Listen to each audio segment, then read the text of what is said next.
Your happiness comes from feeling respected over feeling loved.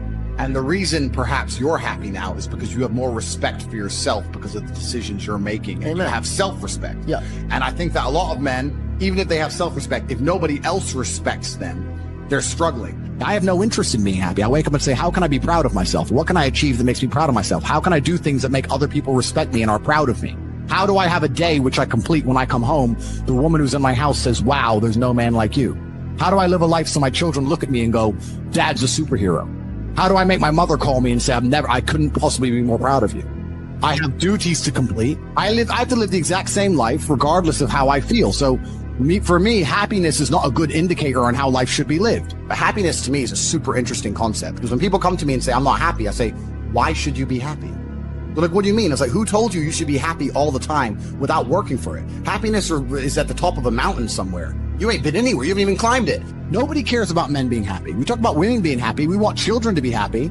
If you look at a full-grown man on Christmas morning, he's smiling because his wife is smiling. He's smiling because his children are smiling. Nobody even buys him anything. What do they buy the dad? Socks? Nobody cares about men being happy. So why do you as a man care about you being happy? That's how you're going to fall into these traps. I'm a very content person. I live a fantastic life.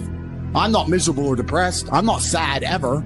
But I don't wake up and go, I want to be happy today. No, sir. I wake up and say, okay, things must be done. And those things will be completed regardless of how I feel. Regardless of how I feel.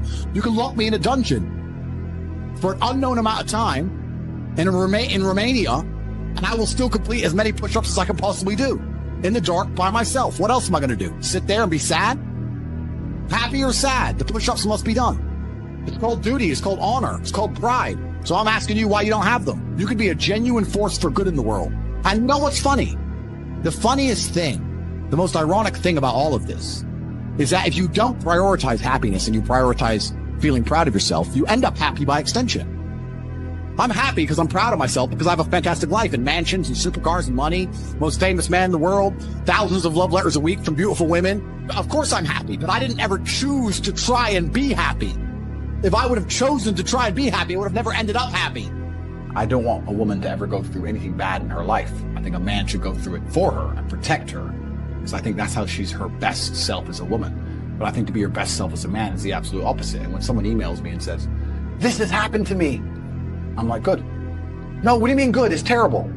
How else are you going to become important? How else are you going to find endless fire to get up and struggle in the face of the competition that's out here in the world? How else you're going to do all that with a nice cushy life?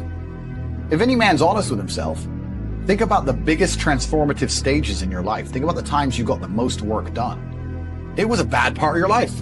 You were heartbroken, or, you lost a house, or broke, or whatever. That's when you did shit.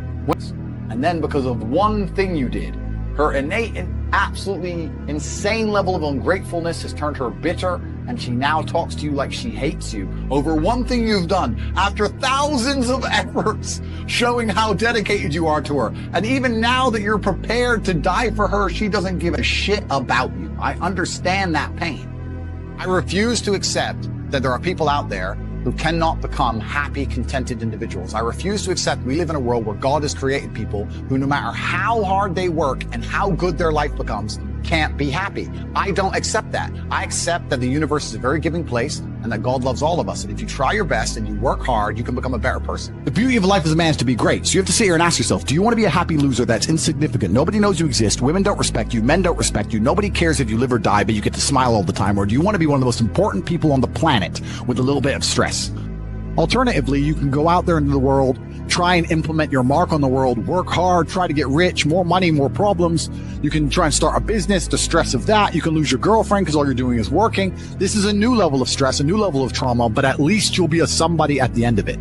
As a man, there is no easy life. Your life is not about being easy. Your life is not about being happy. Your life is always going to be difficult. All of the pain you feel, all of the sadness you feel, you're supposed to feel as a man, and you have two effective binary choices. You either go through the suffering and go through the trauma and go through the hardship it takes to be a man of value, or you suffer eternity as a nobody. There's two ways to suffer. You either suffer as becoming a somebody, or you suffer as a perpetual and forever nobody.